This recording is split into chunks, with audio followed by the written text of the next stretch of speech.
Buenas.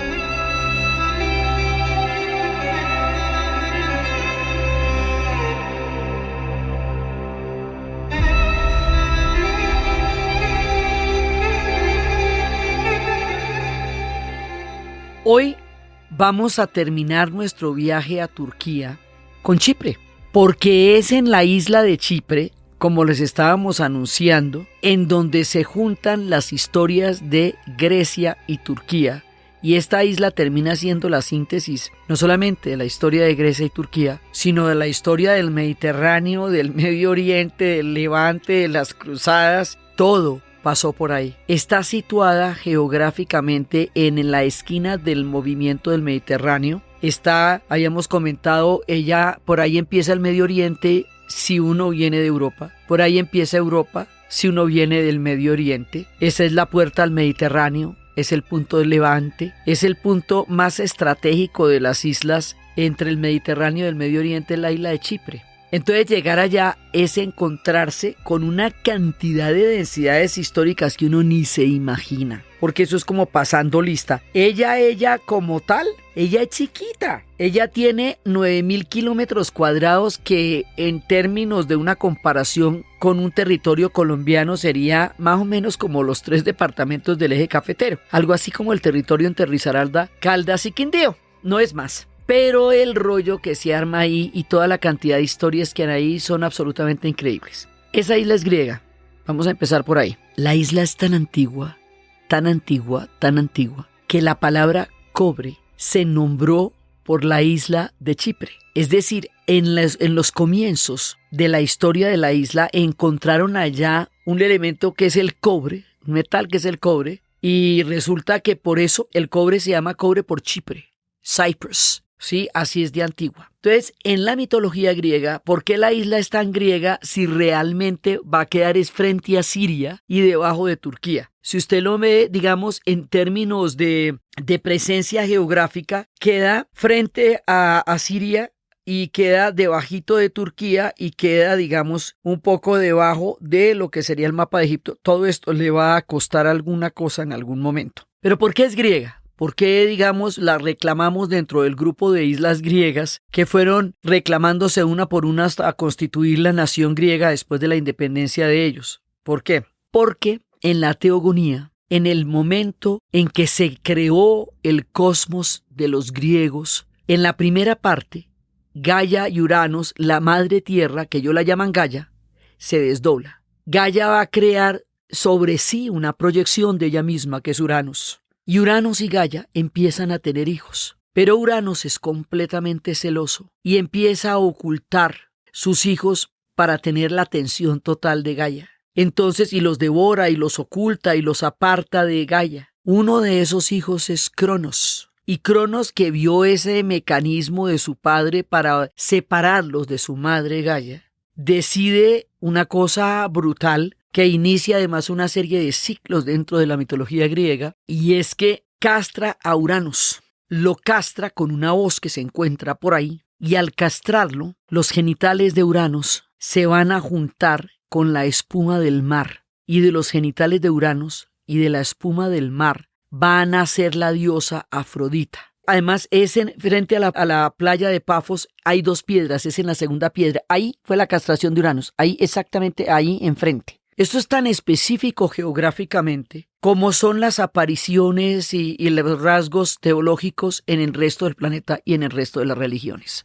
Entonces es así. De esa manera, lo mismo que en Chipre queda la cueva donde hicieron a Hércules, que lo que hizo Zeus fue hacer una noche de 24 horas para poder quedarse todo el tiempo y engendrar a Hércules. Todo eso pasa en Chipre. Entonces, en ese momento, con la castración y con la espuma del mar y el nacimiento de Afrodita, están naciendo los dioses del Olimpo. Y los dioses del Olimpo van a ser los que realmente solidifiquen el mundo de las deidades griegas. Y para evitar después este eterno ciclo de castraciones, después de que Zeus derrota a su padre, hace un pacto con todos los dioses del Olimpo y se van a repartir el cosmos, y en la repartición del cosmos Zeus va a quedar con el Olimpo, Poseidón con el mar y Ares con el inframundo o el mundo de los muertos. O sea, esto ya es la consolidación del mundo griego. Por lo tanto, Afrodita es una parte fundamental de ese mundo griego, hacia la esencia del mundo griego, y el hecho de que ella haya nacido ahí frente a la isla, a la playa de Pafos, hace que teológicamente, cosmogónicamente,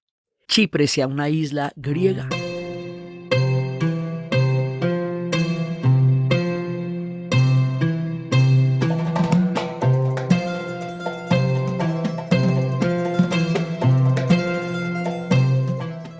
Entonces, además hay un cuento que siempre me gusta echarlo, porque es un cuento buenísimo, buenísimo. En el nacimiento de Afrodita se armó una parranda tremenda y estaban celebrando el nacimiento de Afrodita. La historia del nacimiento de Afrodita la cuenta Hesiodo en la Teogonía, para contarnos de dónde vienen los griegos. Y la historia que les voy a contar pertenece a uno de los diálogos de Platón, que es el del banquete o del amor o de la erótica. Y estas son las palabras de Diotima cuando le preguntan a Diotima qué es el amor. Y Diotima se echa este cuento que es bellísimo, y es que resulta que estaban en la fiesta del nacimiento de Afrodita, todo el mundo regio y contento, y de pronto Poros, el recurso, era de los invitados a la fiesta. Y Penia, la pobreza, se coló en la fiesta.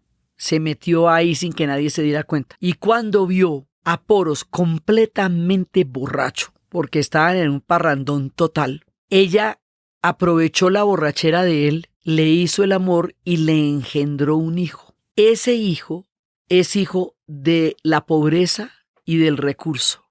Ese hijo es el amor, que nace de una tensión entre la indigencia y la saciedad, que nace de una tensión que nunca se llega a saciar, porque es hijo de la pobreza, pero va a encontrar toda clase de artilugios para buscar su saciedad, porque es hijo del recurso. Por eso el amor es tan recursivo. Y también por eso es que el amor puede llegar a ser mendigo, porque es hijo de la pobreza y puede mendigar, pero puede llegar a ser increíblemente ingenioso, porque es hijo del recurso. Es el límite entre la indigencia y la saciedad. Y entonces el amor tiene la sensualidad, porque vio su nacimiento el día del cumpleaños y del nacimiento de Afrodita. Entonces, de esa espuma del mar, afros, porque significa espuma, con los genitales nace esta diosa, que es la diosa de la sensualidad, y en su presencia se da esta unión entre la pobreza y el recurso, que da origen a la criatura, una de las criaturas que domina las leyes del mundo, que es el amor, este límite entre la indigencia y la saciedad. Y eso lo cuenta Diotima, una de las invitadas al banquete, cuando le preguntan de qué está hecha la naturaleza del amor. Entonces eso también pasa cuando decimos que frente a la playa de Pafos, en la segunda piedra, nació Afrodita. Entonces, como los griegos son una cantidad de pueblos, son los aqueos, son los dorios, son los jonios, de esa federación de pueblos que son los aqueos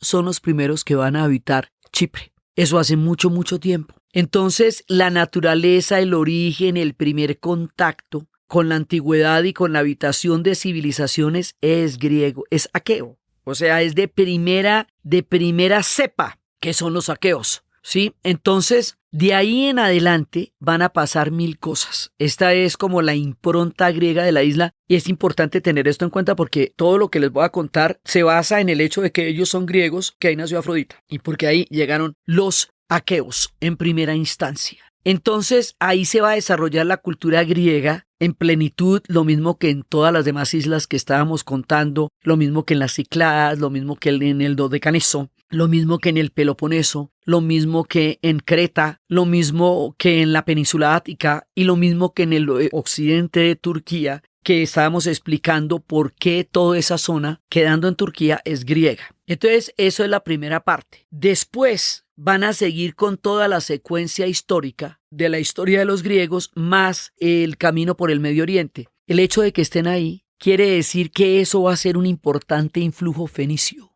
también. Que también por ahí va a estar Alejandro, porque pues Alejandro no puede hacer ninguna vuelta sin pasar por Chipre. Chipre es como cuando usted va a pasar un charco y hay una tabla y usted pisa la tabla para poder pasar el charco. O sea, cualquier cosa que usted vaya a hacer tiene que pasar por Chipre. Chipre queda donde curva el Mediterráneo. Chipre queda en la esquina del movimiento. Frente le queda lo que hoy es Líbano, Siria, Israel, Turquía, Egipto. Todo eso le va a quedar, curva el Mediterráneo hacia el oriente. ahí va a encontrar una isla que tiene como la forma de una raya. Haga de cuenta como una de esas rayas, así, como una colita como la de una raya o como la de una mantarraya. Pero de chiquita más parecía a una raya de un río de los llanos que a una mantarraya del mar, porque ella es más bien pequeñita. Entonces resulta, y esa rayita también la vincula con toda la zona. Entonces quiere decir que como queda frente al Líbano, los fenicios también pasaron por ahí. Como queda en ese lado, pues Alejandro también pasó por ahí. Y también fue parte después del Imperio Romano,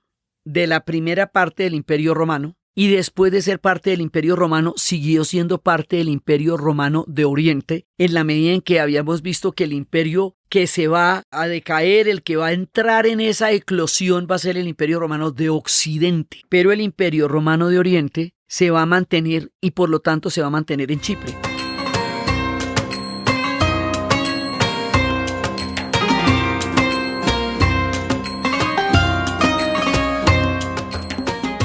Esto hace que además el primer cristianismo, primero el cristianismo primigenio del que hemos estado hablando tanto en este viaje, porque lo vamos a ver ahí, también pasa por Chipre, pero pasa por Chipre de una manera muy importante, porque por ahí pasa San Pablo, pero San Pablo va a estar con un compadre ahí, con un compa que se llama Bernabé, y Bernabé va a ser un santo que nació y santifica la isla de Chipre, y más adelante cuando la isla de Chipre entre a la fe ortodoxa es por el nacimiento de Bernabé, que le van a dar el carácter del derecho a un patriarca propio. Lo que quiere decir que en la fe ortodoxa esto tiene el derecho a una iglesia, a un patriarcado de iglesia. Entonces pasan los romanos, hay un asentamiento de los primeros cristianos, ese asentamiento de los primeros cristianos, cuando se cristianiza el imperio y cuando se vuelva Bizancio, les va a dar a ellos la característica de tener un patriarcado. Como estábamos hablando, una de las diferencias entre la fe ortodoxa y la fe católica es que la fe ortodoxa no tiene una sola cabeza de iglesia, sino que tiene cada una de las iglesias va a tener su patriarca. Y esos patriarcas van a ser la cabeza de esa iglesia. No hay una sola, como es el caso del Papa entre los católicos, sino que cada una va a tener un patriarca. Ellos tienen derecho a su patriarca por el nacimiento de San Bernabé en esa isla. Y entonces, pues ellos primero se vuelven el Imperio Romano de Oriente, y el Imperio Romano de Oriente se vuelve a Bizancio, y Bizancio se vuelve a la fe ortodoxa. Entonces ellos van a continuar ese camino por la vía de San Bernabé. ¿Qué quiere decir esto? Que hay una cantidad de templos griegos, que hay una cantidad de templos romanos, que hay iglesias primigenias. O sea, de todo lo que les cuento, hay una huella en la isla. Y la isla es chiquitica, entonces por donde usted camina, encuentra un imperio. Cualquier piedrita fue una civilización. Para donde usted mire, ahí hay una parte de la antigüedad o de todas las capas de la historia en esa densidad de isla. Esto pasa en el Mediterráneo, esto también pasa en Rodas, pasa en Malta, pero es particularmente notorio en Chipre por la posición geográfica privilegiada o compleja, porque yo ya no sé si estar uno bien situado en la esquina del movimiento es una ventaja o una gran desventaja histórica, porque a Chipre tampoco es que le haya rendido tanto para todo lo que le ha pasado. Entonces resulta que todo eso se va a ver en la isla. Entonces estos son ruinas y ruinas de templos griegos, de templos romanos, lo que le da a uno la sensación cuando está en Chipre de que es como en el túnel del tiempo. Porque uno no termina de entender cómo puede encontrar en un lugar tan pequeño tantos vestigios de civilización. Nosotros llegamos allá en avión a la capital que se llama Nicosia o Lefkosia, según como la llamen. Nos bajamos del aeropuerto y uno empieza a mirar y a mirar y a mirar ruinas, y todos los paseos son ruinas y viñedos con un vino delicioso. Todas las civilizaciones, los pueblos que han tenido muchas civilizaciones tienen unas huellas gastronómicas deliciosas, porque cada uno ha dejado una sazón y por ahí van pasando todas las grandes especias. Entonces, la comida es deliciosa. O sea, la comida es como todo el sabor del Mediterráneo con los sabores de Turquía, con las especias. Y ese es una isla muy bella, y es una isla con olivares, y es una isla con estos pastos muy bonitos, y es una isla mediterránea, y es una isla como soleada y linda, y allá vive un pueblo que ha conocido a todos los pueblos. Entonces uno empieza a ver todo este montón de templos, y cada uno de estos templos va a tener un nivel de transformación según los que vayan llegando allá. Entonces, después de la iglesia ortodoxa, hay un momento en que van a llegar los cruzados. ¿Por qué? Porque frente a Chipre va a quedar el cinturón de murallas que se hicieron durante las cruzadas, de fortificaciones, donde está el crack de los caballeros de Siria, donde están las fortificaciones de Jordania, todo eso porque por ahí pasaron las cruzadas. Y cuando pasaron los cruzados, pasó Ricardo Corazón de León, que naufragó en la isla, que no se sintió tan bien tratado, y entonces invadió la isla, y con la llegada de los cruzados, de Nicéforo Focas, que fue el que lo sacó, y de Ricardo Corazón de León, con la llegada de los cruzados van a llegar los católicos. Porque estos cruzados vienen de los francos, que fueron los que declararon las cruzadas para recuperar los territorios sagrados que Saladino, Salah al-Din, había ganado durante esta invasión que hacen a los pueblos de Oriente para recuperar la Tierra Santa en un momento en que una fracción fatimí del Islam rompe la peregrinación a Jerusalén. Y esa ruptura de la peregrinación es la que va a motivar las cruzadas, que es uno de los capítulos más demenciales de la historia, porque fueron una cantidad de sangre y de muertos que finalmente no dejaron nada simple, pero sí permitieron que los pueblos se conocieran de la peor manera, ¿no? Entonces vienen los católicos que vienen de Francia y vienen, digamos, de un mundo completamente católico, y en el camino se van a encontrar a la fe ortodoxa por todas partes. Uno de los lugares es aquí, Chipre. Y por el otro lado, huyendo de la derrota de Saladino, se van a encontrar los que vienen de regreso. Y entre ellos estaba Guy de Lusignan, al que también le van a dar una parte, un momento en que él va a tener también una importancia en la isla. Guy de Lusignan, que es el que aparece en la película de Cruzada, que fue el que se enfrentó a Saladino. Total, llegan los cruzados, y los cruzados son católicos.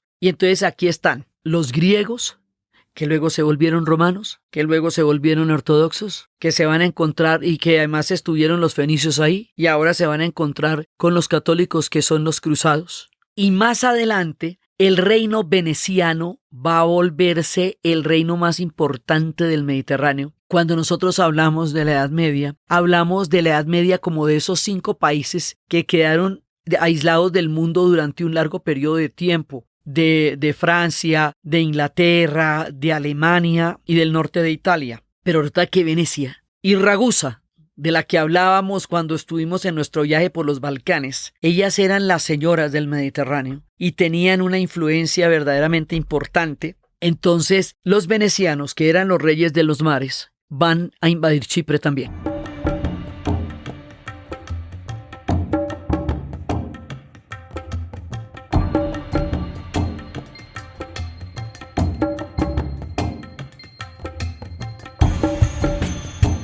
Y entonces también llegaron los venecianos, como para que haya variedad. Y los venecianos van a desarrollar un influjo importante allá. Entonces, este tiempo de gran esplendor les va también a dar a ellos una posibilidad histórica muy grande, porque están bajo el ala de un gran protector que era la Venecia de esa época, un imperio muy poderoso en ese momento que competía con Ragusa, que es la que les digo que hoy es Dubrovnik. Por en esa época se llamaba Ragusa. Entonces, ahí van a estar los venecianos. Y después de los venecianos, adivine quién viene. Y aquí es donde empieza lo que llaman la parte balsea del tango. Bueno, primero llegan los árabes. Si estamos con los cruzados, ahí ya llegaron los árabes. Y los árabes estuvieron ahí teniendo una presencia. Con la llegada de los árabes va a llegar el Islam. Porque hasta ahora todos los influjos son cristianos, ya sean ortodoxos o ya sean católicos. Pero son cristianos. Luego van a llegar los árabes. Y es con los árabes que les cuento que va a estar todo el tema de las cruzadas, de los castillos, de las fortalezas y todo eso, para enfrentarse con los árabes ahí. Y después vienen los árabes, luego vienen los venecianos, y luego viene la parte balsea del tango, que es la que les voy a decir, que aquí se nos va a complicar el asunto, porque van a llegar en 1570, adivinen quién, van a llegar los turcos otomanos, tralala. Y al llegar los turcos otomanos, esto empieza a formar parte de la historia de Turquía. Hasta ahora habíamos seguido una línea griega, y una línea griega en todas las diferentes facetas y matices que la historia griega ha tenido en el desarrollo del tiempo. Cuando llegan los árabes, llega el Islam, eso ya es delicado, porque la Iglesia Ortodoxa se manifiesta en su espíritu sagrado a través de los íconos, y el Islam desconoce las imágenes por considerarlas profanación. Entonces ahí ya tenemos un tema religioso que empieza a generar una confrontación con un otro que antes no estaba. porque de una u otra manera se compartían variantes de una misma fe, pero cuando llegan los musulmanes, ahí ya nos vamos a enfrentar con otra religiosidad que se nos va a manifestar en mezquitas. Entonces tenemos templos romanos, tenemos templos griegos, tenemos asentamientos fenicios, y ahora vamos a tener mezquitas. Y cuando lleguen los otomanos, pues los otomanos se van a tomar toda la zona. Entonces toda la zona es Chipre también. Y el Imperio Otomano va a estar ahí largo tiempo. Y esto va a dejar las mezquitas y va a dejar toda la influencia turca. Y esto es lo que le va a poner el sello turco a la isla. Y el sello turco a la isla vamos a contar que se va a volver muchísimo más problemático a medida que pasa el tiempo. Entonces por eso nos vamos a encontrar las mezquitas, y había algunas mezquitas en las que más adelante vamos a ver que algunas de las iglesias ortodoxas después van a ser transformadas en mezquitas, lo cual pasa punta y punta, ¿ve? Así como que lo estábamos hablando en Turquía, así como la mezquita de Córdoba va a ser después transformada en una iglesia, mezclando las 900 columnas con una serie de íconos religiosos cristianos a ese lado en España, cuando se pierden los reinos de Al-Ándalus. Así para el otro lado va a pasar lo contrario. Entonces algunas de las iglesias ortodoxas van a ser transformadas en mezquitas en diferentes tiempos acá. Y entonces resulta que, bueno, con los turcos otomanos ya empezamos el origen de esta confrontación histórica entre los griegos y los turcos, por todo lo que estábamos contándoles, que los griegos sienten que han sido enajenados de su herencia histórica por haber quedado bajo el Imperio Otomano, y eso vale también para Chipre por las mismas razones que vale para Grecia. Digamos, hasta ahí todos los términos son más o menos los mismos. Pero entonces ahí quienes van a venir, y donde ellos llegan, ahí sí se arman los problemas de verdad.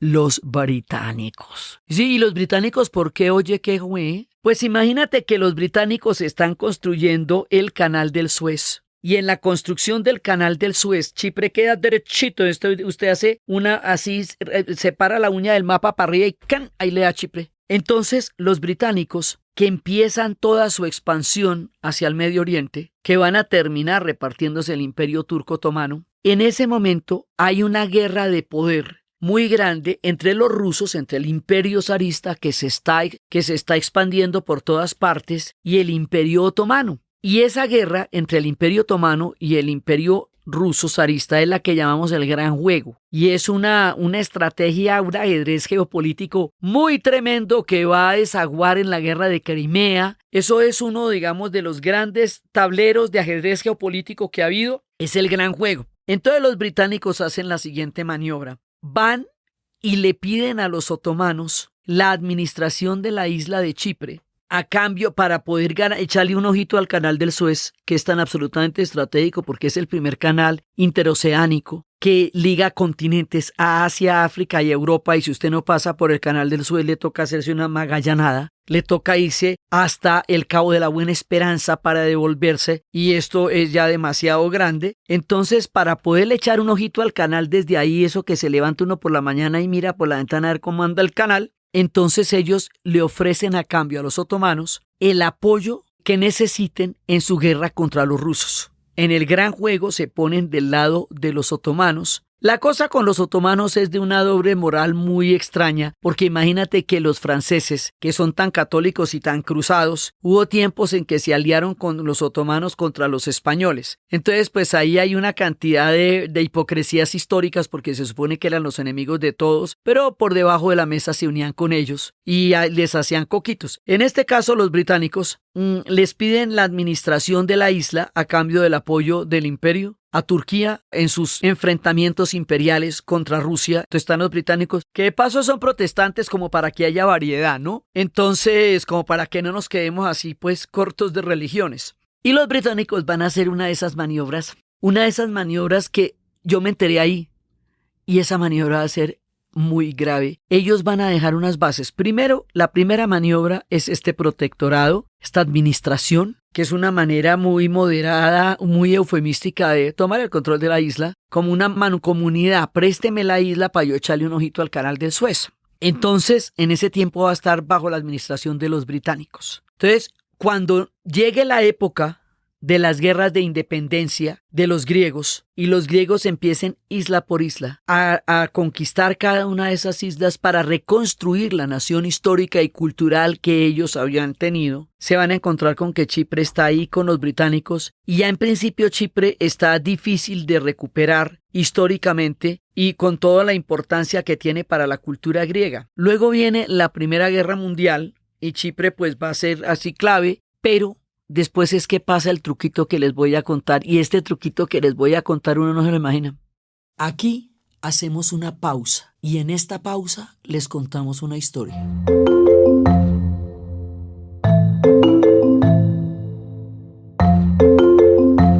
Seguramente habrán notado que todos los episodios de este podcast terminan con Diana diciendo: y siempre con la ayuda fuerte y poderosa de Santiago Espinosa Uribe y Laura Rojas Aponte del podcast Cosas de Internet. Bueno, yo soy Santiago, el hijo de Diana. La razón por la cual Laura y yo salimos mencionados es que nosotros le ayudamos a mi madre a montar este podcast días después de que Caracol Radio canceló su contrato. Los primeros episodios de DianaUribe.fm se grabaron en el estudio de audio de Magic Markers, que es la empresa de videos explicativos donde yo trabajo. Están escuchando mi voz porque Magic Markers es el anunciante de este episodio. Perdonen que los saque por un momento de los viajes a los que Diana los invita con sus relatos. Quiero que se pregunten si ustedes en el trabajo hacen parte de un proyecto que necesita ser explicado, porque ese es exactamente el servicio que ofrece Magic Markers. Nosotros hacemos videos para que los temas complejos o aburridos sean fáciles de entender. Entonces, si necesitan explicar una idea, un proyecto, una nueva norma, un proceso, cualquier cosa, sobre todo si sienten que los demás no les están poniendo atención o incluso que entienden mal el mensaje y por eso están ofreciendo tanta resistencia, búsquennos en explicamoscongracia.com. Fin del anuncio. Ojalá que disfruten el resto del episodio.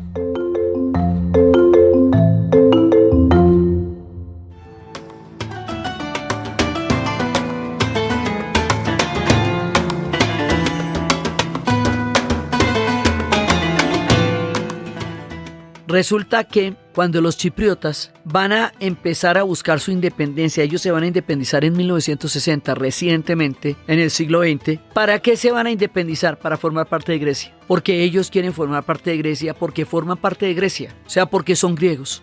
Su identidad es griega. En ese momento, pues ellos se iban a independizar, inmediatamente se independizaban, digamos, para ser griegos, que es lo que es como su acervo, su cepa, su origen, su cosmos, su visión, todo es griego.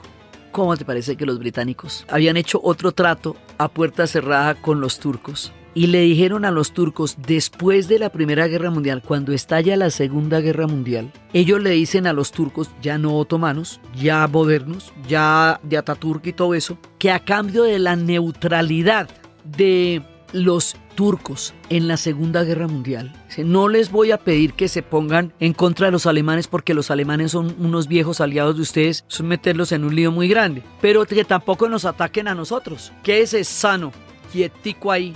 Entonces, ¿a cambio de qué? Acuérdate que esto todo es a cambio de algo. A cambio de que esas dos bases que los británicos tenían ahí desde que eran protectorados van a ser para que los turcos tengan el dominio sobre la parte norte de la isla. Entonces, ¿qué pasa? Que la parte norte de una isla que ha sido griega desde los orígenes y desde la cultura y desde su propio reconocimiento va a quedar en manos de los turcos. O sea que esa isla no va a poder ejercer su independencia. O sea que esa independencia queda embolatadita porque ahí hay dos bases inglesas que han puesto a disposición de los turcos y que se vuelven como una llave, como un pasaporte, como una cremallera que los turcos puedan usar en el momento en que ellos quieran. Como hubo tanta invasión, tanto tiempo perteneciendo al Imperio Otomano, pues naturalmente hay una población turca allá. Y hay una población turca, pues imagínate tú, desde 1500 y pico. Entonces ya no les podemos decir que están recién llegados. Una cosa parecida a Irlanda con los protestantes, que los protestantes pues fueron puestos y plantados en Ulster como la plantación de Ulster por parte del dominio británico sobre la isla para cambiar la relación de la población con los católicos irlandeses, pero de eso hace 500 años. Entonces ya no les puede decir a los protestantes que son unos recién llegados o que no pertenecen allá, porque no pertenecen a ninguna otra parte. Entonces ahí hay un enclave turco. Desde entonces, desde cuando te digo,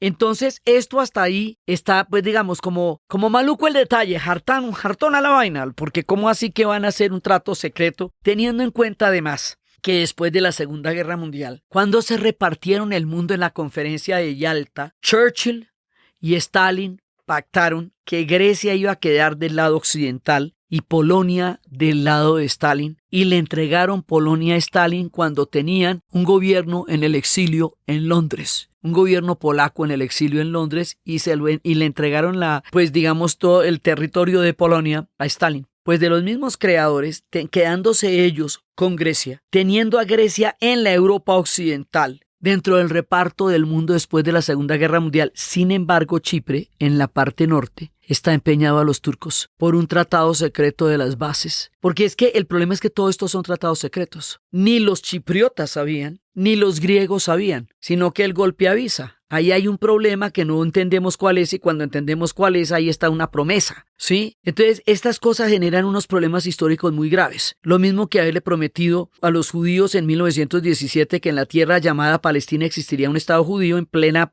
Primera Guerra Mundial, y prometerle a los árabes en la disolución del imperio que en la tierra llamada Palestina existiría un Estado árabe. Y mire dónde vamos, pues. Aquí se arma un lío por lo mismo, porque hay promesas secretas, tratados por debajo de la mesa, promesas incompatibles, que son las que van a generar los problemas. Entonces, bueno, esto ya no me gustó como quedó, pero así quedó. Entonces ellos se independizan, y por ese carácter griego, por esa fuerza de la cepa griega, ellos van a desarrollar un proyecto que se llama la enosis. Y el proyecto de la enosis consiste en ligarse a Grecia. Ellos siempre han querido ligarse a Grecia. Y van a tener un personaje que va a ser muy importante. Como ellos son patriarcado de la Iglesia Ortodoxa, ya tienen al arzobispo Macarios. Macarios es un personaje histórico de gran envergadura, porque además él va a ser como, digamos, el impulsador de la enosis, y va a ser como el reivindicador de la cultura griega ortodoxa, de la identidad de Chipre, de su acervo histórico. Él va a ser una figura patriota, es como el padre de esa patria, es como una de las figuras más importantes que ustedes pueden conocer de ese mundo que se está formando en la posguerra, que es el mundo de los nuevos nacionalismos, si se quiere, o de las nuevas redistribuciones geográficas. Bueno, ahí el de la esquina del movimiento es el arzobispo Macarios. Y él es el que lidera el proyecto de ligarse a Grecia, que lo vamos a conocer como enosis.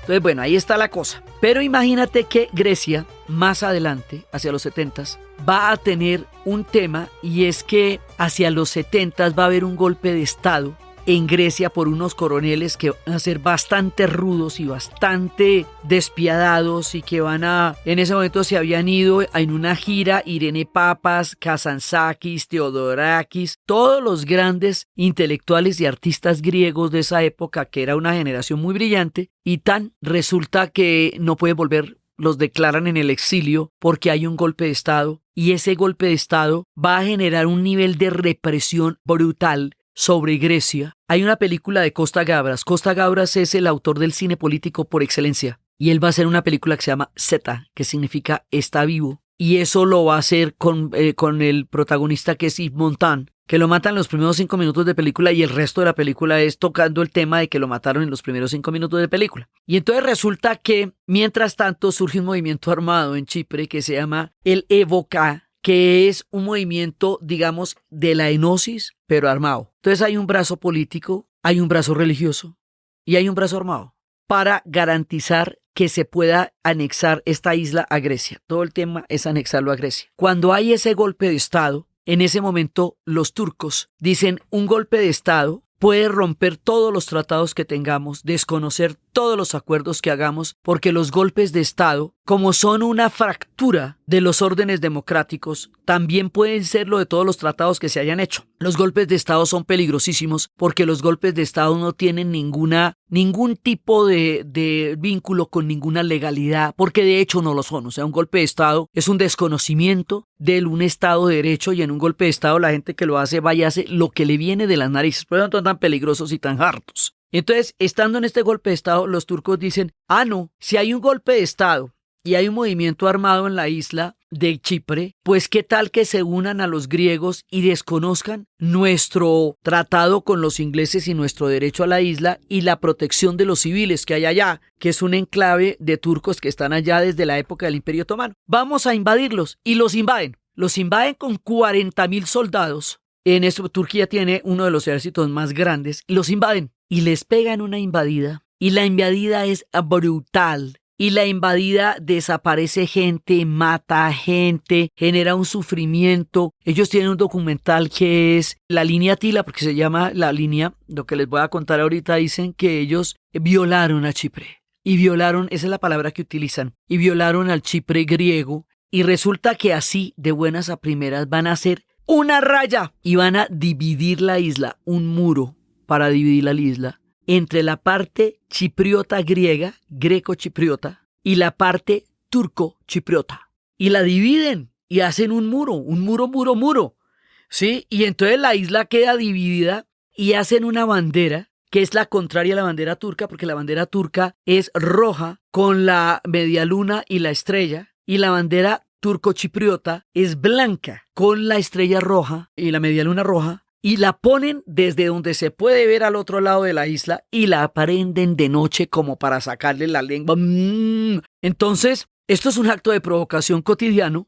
Hacen la línea, rompen la isla en dos, empiezan a convertir de nuevo las iglesias que quedaron al otro lado en mezquitas y se quedan con una ciudad que es muy importante, que es Famagusta. Famagusta era la ciudad turística por excelencia porque esta isla, en ese estado y así de Mediterránea, siempre ha sido una isla turística. Y en la medida en que se fueron haciendo más difíciles los conflictos de la guerra civil libanesa, pues Chipre empezó como a representar ese turismo que antes tenía lo que se llamaba la Suiza del Mediterráneo, que era Líbano, que eso es otra historia. Entonces resulta que Famagusta, que sería en términos colombianos como el Rodadero de Santa Marta, digamos, o como Cancún, haga de cuenta también en México, sí, algo así, o inclusive como Punta del Este en el Uruguay, estos paraísos turísticos que son sumamente queridos para la idea de un turismo masivo e importante, eso queda del lado turco-chipriota. Y queda desierta, solita, con toda la infraestructura turística un poco ya como abandonada. Pero eso no es todo. Adivine qué queda al otro lado. ¿Cómo le parece? La tumba de San Bernabé. Razón por la cual ellos son patriarcado, ¿eh? Entonces más grave todavía. Y entonces resulta que esto se quedó así. Entonces cuando nosotros vamos a este viaje, vamos a una isla dividida en dos. Vamos a una historia rota por la mitad. Vamos a mirar todo lo que les he contado anteriormente puesto en cada una de las esquinas de esta isla. Y nosotros vamos a la parte turca y vamos a la parte griega, que como turistas podemos ir, pero ellos no pueden ir. Entonces contratamos una guía. Pues siempre vamos a llegar a los guías porque ellos son los ojos de nuestras historias. La guía en principio no está de acuerdo con llevarnos a la parte turca porque si ella no ha podido ir a la parte turca a visitar la tumba de su madre, considera un irrespeto que nosotros como turistas sí podamos ir allá. Esto ya le parece el colmo, pero el plan que vende la agencia incluye las dos partes de la isla. Eso no quiere decir que ella pueda pasar al otro lado, quiere decir que ella los lleva hasta el otro lado, pero como no puede pasar al otro lado, le parece el colmo que ellos no tengan derecho a un legado tan íntimo y los turistas sí puedan pasar de un lado al otro, así como así.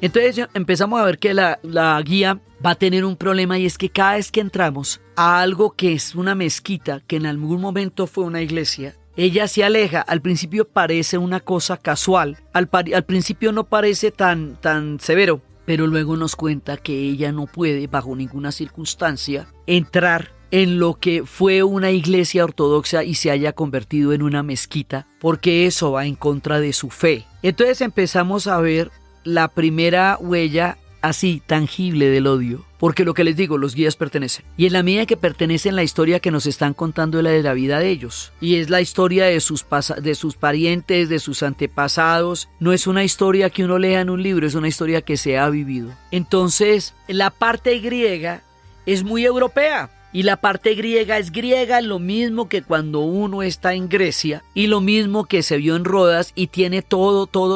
Entonces están las fortalezas que ellos hicieron en la época en que se iban a defender de los otomanos. Entonces están las huellas de los cruzados de Ricardo Corazón de León. Todo lo que les cuento es, en este momento, es un acervo turístico de la isla y te llevan por allá y te muestran que por aquí pasaron los cruzados y que este es un templo griego y que este es un templo romano. Y además tienen una historia porque en la época de Bizancio, Santa Elena llevó los gatos a la isla para que se comieran los culebras. Por lo tanto, los gatos llegaron a la isla con un carácter sagrado para defender a los chipriotas, y resulta que los gatos son sagrados y resulta que los gatos son divinos. Ya los hemos visto enseñorearse por toda la antigüedad y por toda la Grecia, pero ahora los vemos en Chipre hechos unos papacitos. Sí, la relación de los gatos con la antigüedad es una belleza. Porque en Roma también se les ve en el Coliseo, ahí sentaditos como si estuvieran conversando con Julio César o con Justiniano. A ellos les da lo mismo, porque lo suyo es la inmortalidad. Y lo suyo es la antigüedad, y entonces eso está lleno de gaticos divinos, maravillosos, que no pasean, sino que se enseñorean por la isla de Chipre. Y entonces esta parte es linda, es turística, es hermosa, es llena de cafecitos, es llena de sol, es llena de pequeños lugares, es íntima, como son estas islas que se van encontrando en esa zona, en donde se encuentran toda la pequeña intimidad de los buenos vinos, de las buenas comidas, de los buenos sabores, de los tratos amables, de toda el orgullo que tienen de su gastronomía, de dónde vienen. Es una cosa, digamos, todo el esplendor y la luminosidad de Grecia se siente en la parte griega de Chipre, como en Grecia. Así como en Grecia. Y entonces resulta que después de haber escuchado todo ese montón de barbaridades de los turcos otomanos y de los turcos modernos y de la división de la isla, entonces llegamos al momento en que vamos a la parte dividida. Ahí hay un muro, en el muro hay un museo, y en el museo decía que ese era el último muro de Occidente. Había caído el muro de Berlín y se consideraba el último muro. Y casi parecía que hubiéramos aprendido algo, pero no. Después se hicieron los muros en Cisjordania. Trump quiere seguir haciendo un muro en México. La idea de los muros, los muros son mala idea. ¿Hasta cuándo vamos a tener que repetir esto? Los muros son mala idea. Los muros dividen la gente y generan un sufrimiento muy grande. Detrás de ese muro hay 30.000 soldados turcos que todavía están allá. Sí, esto no solamente se quedó el muro. Y hay un museo impresionante, dramático, sobre el costo humano, social, político, que significó esta partición de la isla de esa manera tan brutal. Y entonces, en esa medida, pues sí es parecido un poco a lo de Irlanda, en que toda la parte norte quedó formando parte del Imperio Británico y del Reino Unido, y la parte sur se volvió la República de Irlanda, y hoy por hoy la parte sur es la Unión Europea y la parte norte queda en el Reino Unido, y con el Brexit va a quedar en ninguna parte por el momento. Pues aquí pasa, haga de cuenta más o menos lo mismo. ¿Cómo les parece que la parte griega de la isla, greco-chipriota, es decir, del muro para acá, va a formar parte de la Unión Europea y la otra parte no? Entonces la mitad de la isla es la Unión Europea y la otra mitad de la isla no. Entonces, ¿se acuerda que teníamos ese problema de que Grecia no dejaba entrar a Turquía a la Unión Europea y que Turquía había tocado 1000 veces las puertas de la Unión Europea? Pues aquí hay otra muestra. La parte griega pertenece a la Unión Europea y la parte turca no.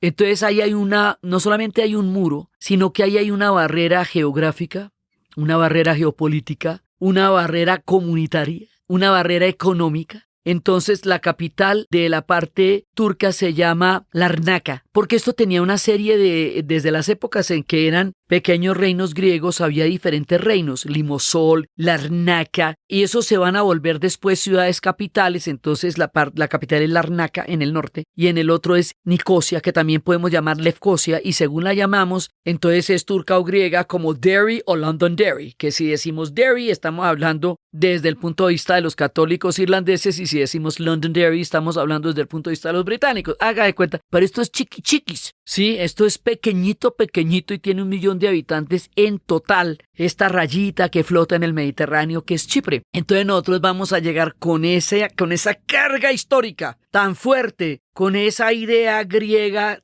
tanen con nada. Y vamos a atravesar esa línea y vamos a encontrarnos con el guía turco.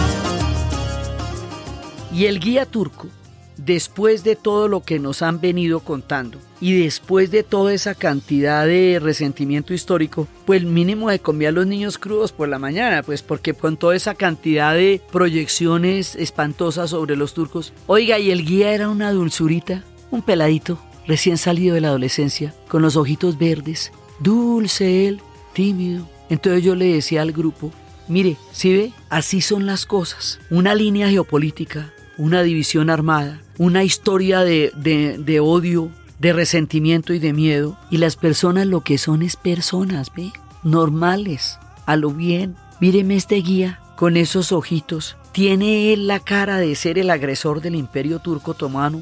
¿O el depositario de un regimiento que custodia la franja? Las personas son personas. Y las personas tienen una connotación diferente a toda la geopolítica que divide a los pueblos. Y eso lo he aprendido viajando 1,000 veces. Lo vi aquí, como en el Sahara Occidental, cuando con todo ese problema tan duro que hay de la invasión de Marruecos. Y sin embargo, los españoles y los saharauis tienen una cercanía familiar profunda de tú a tú, el uno al otro. Yo he visto cómo los pueblos son amigos, las personas son amigas, o pueden llegar a ser simplemente personas y la geopolítica las divide, las denomina, las etiqueta, las hace dentro de una narrativa de una enemistad colectiva de generaciones y de sangre. Al lado de eso hay gente común y corriente. Entonces pasamos al otro lado de la isla. Pues ya uno tiene mucha curiosidad y dice, bueno, ¿y entonces esto qué fue? Muéstreme a ver, ¿qué es lo que pasa? El otro lado de la isla tiene un contraste grande, porque es pobre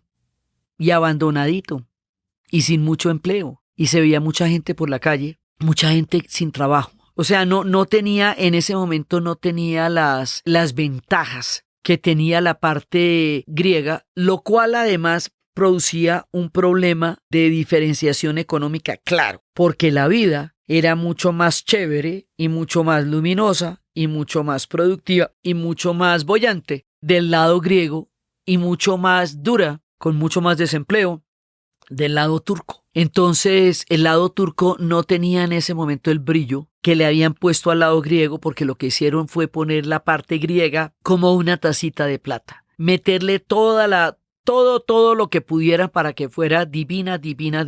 Y los otros eran, digamos, como el rezago de un pedazo, ya otrora de imperio, ahora de país, que era más como una presencia, digamos, militar geopolítica que como un proyecto cultural en sí mismo, ¿eh? Entonces eso hacía que la cosa no fuera tan fácil para los turcochipriotas. Los turcochipriotas en todo caso llevan mucho tiempo ahí. Y ellos, esos que están ahí en Chipre, tampoco son de ninguna otra parte, como no lo son los protestantes en Irlanda del Norte. Entonces ya no es cuestión de sacarlos de ahí, porque ya toca es mirar a ver cómo se hace. Ahora, han intentado unificar la isla, y cuando se han hecho plebiscitos ha habido presiones de un lado y otro para que no se reunifique, porque una isla de estas la pretende todo el mundo. Y así dividida les sirve a unos y les sirve a otros, para unas cosas a unos y para otras cosas a otros. Entonces no han podido lograr políticamente reunificarse ellos porque no se ponen de acuerdo. Ellos hicieron una constitución en 1960 cuando se independizaron, y en esa constitución los griegos se comprometían a seguir estrictamente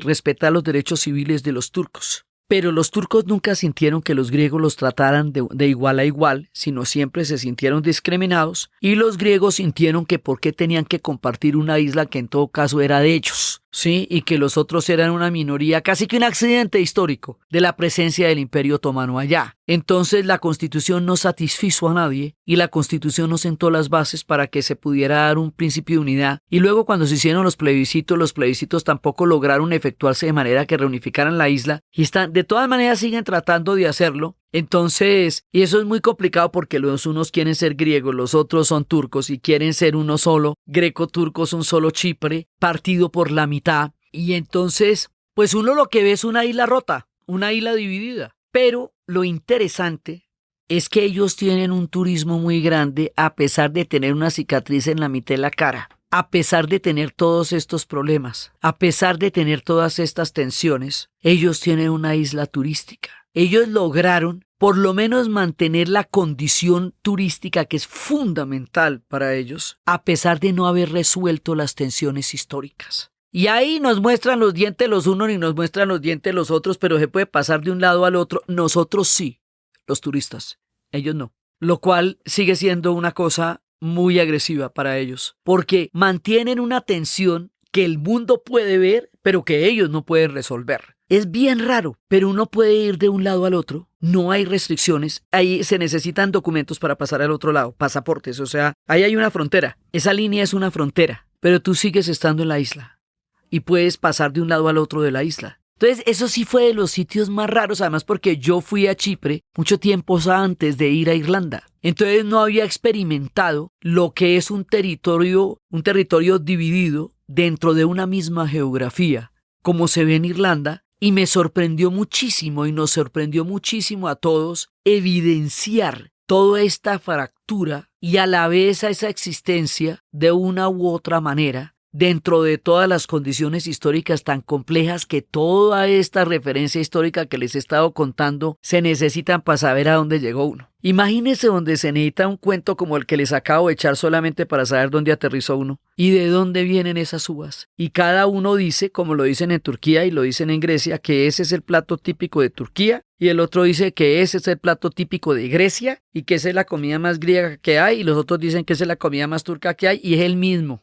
Exactamente el mismo. Entonces, eso queda chistosito porque se ufanan de una gastronomía que comparten, pero cada uno cree que ese es el plato típico de su tierra y de su región, y eso es un poquito más bravo en Chipre todavía, donde lo que le dan es ni siquiera es griego ni turco, sino meramente chipriota, y comen lo mismo. Entonces uno dice estas divisiones mentales en sabores que son tan parecidos, pues suena como toda esa cantidad de imaginarios que se construyen los humanos para sentirse diferentes en todo lo que son iguales, ¿ve? Hasta cierto punto casi parece una caricatura si no fuera tan dramático lo que pasa, de cómo las personas y los pueblos se inventan posibilidades históricas para considerar al otro un otro cuando es uno mismo. Es él también. Eso se ve mucho cuando uno viaja. Cuando uno viaja se da cuenta de las diferencias, de las fantasías, de los mitos, de las divisiones, de las etiquetas, de personas que son increíblemente parecidas o comparten una misma historia. Y en esa medida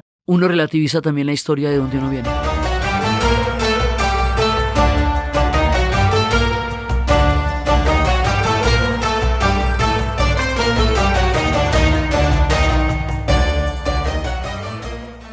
Y entonces, estando allá, en ese punto uno se da cuenta de esta rareza de la historia y de cómo en los lugares más inesperados se pueden encontrar las historias más bravas. Más adelante va a entrar Chipre a la Unión Europea y entonces, pues regio, estábamos en coche, ellos en la Unión Europea, los otros mirando a ver como desde el otro lado el plato que los otros se comían, y de pronto llega Grecia y se pega la crisis más brava del mundo.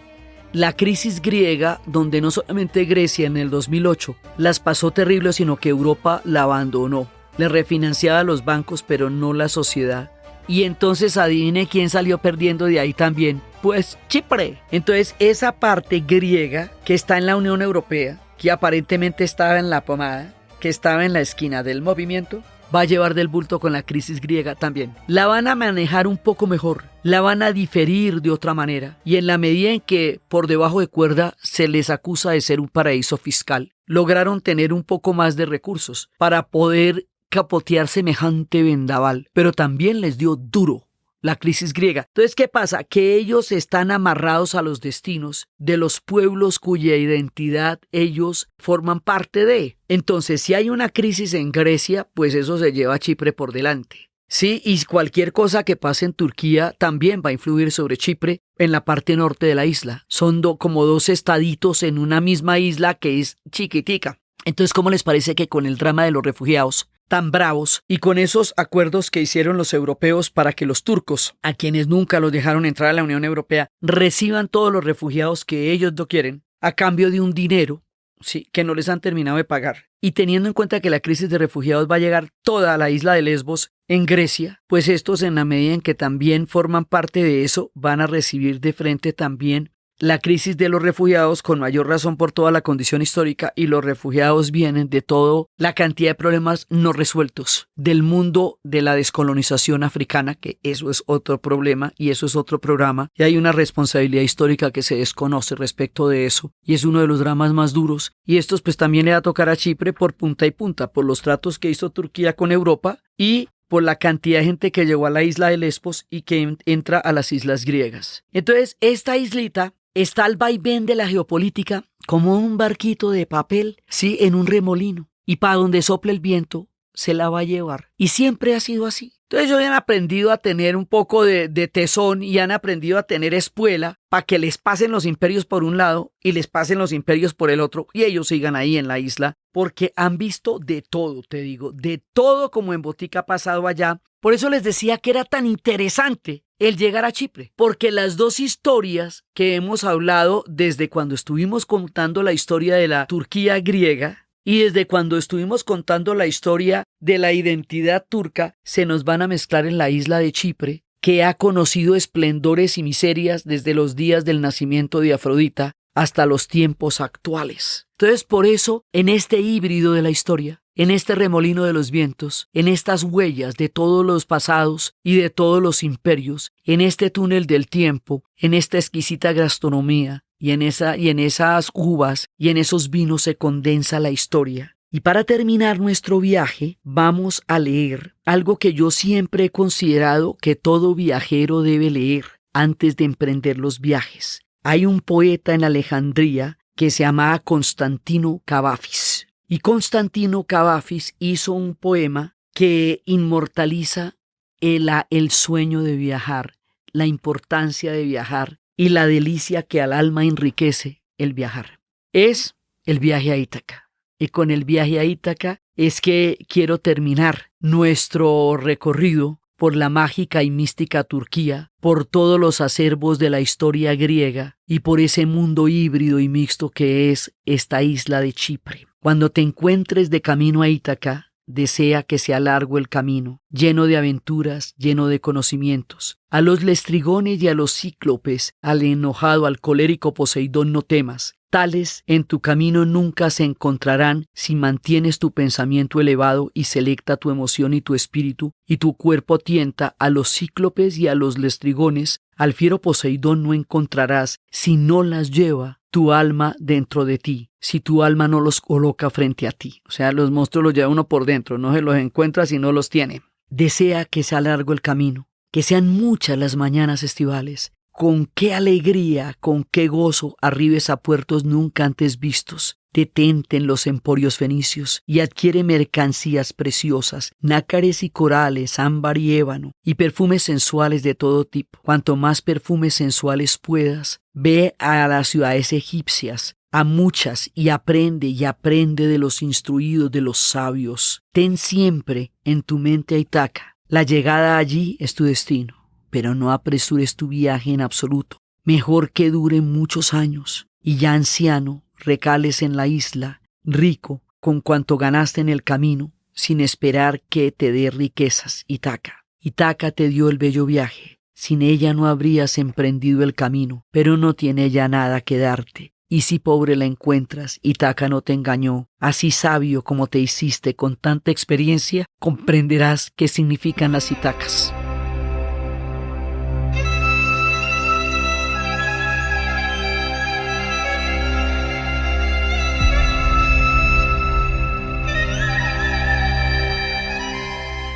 Con esto terminamos nuestra historia por Turquía y Grecia y Chipre, y con el camino largo de Ítaca y los perfumes y los nácares y las ciudades fenicias y todas estas riquezas que se condensan en esa isla en la esquina del Mediterráneo, para esperarlos próximamente, para entender otro pedazo del viaje de la historia que nos va a unir unas piezas que aquí dejamos apenas dibujadas, Próximamente nos vamos por el Imperio Austrohúngaro y vamos a recorrer todas esas tierras y todas esas músicas y todas esas historias de Augsburgos y de Sisis, de Chopanes y de Smetanas y de una cantidad de personajes que nos van a generar un mundo que explica en buena parte nuestra comprensión de lo que tenemos de Occidente en el Imperio Austrohúngaro, que ha sido siempre el antagonista del Imperio Otomano y cuyas rivalidades no han desaparecido aún y pueden volver a surgir en momentos que uno no se imagina de la historia. Nada de esto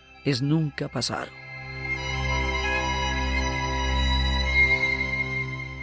Entonces, desde los espacios de la geopolítica, de las bases secretas, de Afrodita, de su nacimiento, de toda la cosmogonía de Zeus, de Ricardo Corazón de León, de San Bernabé, del patriarca del arzobispo Macarios, de la enosis, de la historia de los turcos en esa isla, de los venecianos, de todos los pasos de la historia de las cruzadas, de la gastronomía, de los templos, de la dulzura de su gente y de todo el asombro que este pequeño lugar del planeta tiene para darnos en un inesperado giro de la historia y de la geografía. En la narración, Diana Uribe, y para ustedes feliz día cualquiera que se desea.